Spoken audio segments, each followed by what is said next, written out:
कई बार क्या होता है कि क्वेश्चन सिंपल होते हैं फिर भी बच्चे आंसर तक नहीं पहुंच पाते हैं, सही ऑप्शन तक नहीं पहुंच पाते हैं। बच्चों ये जो क्वेश्चन आप देख रहे हैं ये एक इंस्टीट्यूट की ऑल इंडिया टेस्ट सीरीज के अंदर पूछा गया और कुछ बच्चों ने क्वेश्चन मुझे भेजा कि सर इस क्वेश्चन के ऑप्शन को हम वहां पर समझ नहीं पाए कि कौन सा ऑप्शन यहां पर करेक्ट होगा, जबकि कॉन्सेप्ट हमें उसका आता था।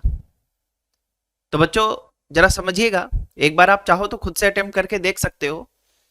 बच्चों इस क्वेश्चन में यह बोला गया है कि एक प्लेनेट है और वो प्लेनेट सन के अराउंड रिवॉल्व कर रहा है इलिप्टिकल पाथ में। यहां पर यह बोला गया कि ये A1 एरिया स्वीप करता है, ठीक है, A1 एरिया इतना एरिया स्वीप करता है कितने दिनों में बच्चों? 3 डेज में। उसके बाद बोला गया ये जो A2 एरिया स्वीप कर रहा है ये 6 डेज में स्वीप कर रहा है और जो A3 एरिया ये स्वीप करता है वो 2 दिन में कंप्लीट करता है, 2 दिन में स्वीप करता है। बच्चों आपको ये बताना है यहां पर कि एरिया A1, A2 और A3 में क्या रिलेशन होगा।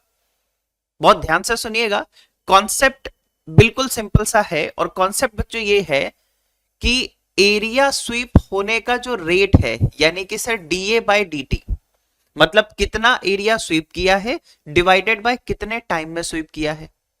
तो एरिया स्वीप होने का जो रेट होता है वो कांस्टेंट होता है।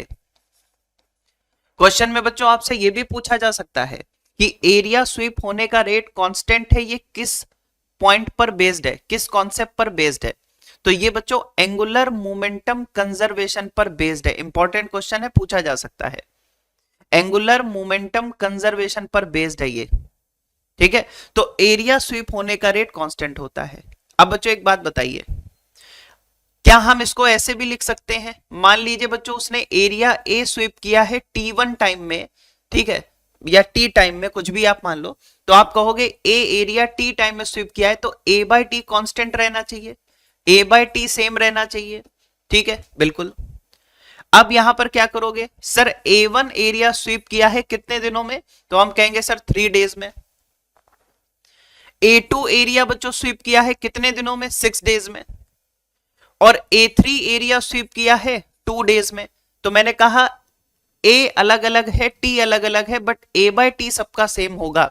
तो बच्चों जैसे ही आप इनको इक्वल करोगे, अब यहां तक अगर पहुंच भी गए तो यहां पर जो ऑप्शन दिए हैं उनसे मैच करना है। बच्चों इसमें ध्यान से देखो, अगर मैं 6 से मल्टीप्लाई कर दूं पूरे में, तो इसमें 6 से मल्टीप्लाई करेंगे ये 2A1 आ जाएगा, इसमें 6 से मल्टीप्लाई करेंगे ये A2 आ जाएगा, इसमें 6 से मल्टीप्लाई करेंगे ये 3A3 आ जाएगा। अब बच्चों देखो ये ऑप्शन आपको कहीं पर दिखाई दे रहा है? बिल्कुल sir, 2A1 is equal to A2 is equal to 3A3, यानी कि इसका सेकंड ऑप्शन करेक्ट था। तो क्वेश्चन बिल्कुल सिंपल है बच्चों, क्वेश्चन सिंपल ही होता है, ठीक है। आपको जो भी कॉन्सेप्ट पता है, जब आप उसके थ्रू सही ऑप्शन तक पहुंच जाओ, वो पार्ट बहुत इंपॉर्टेंट है।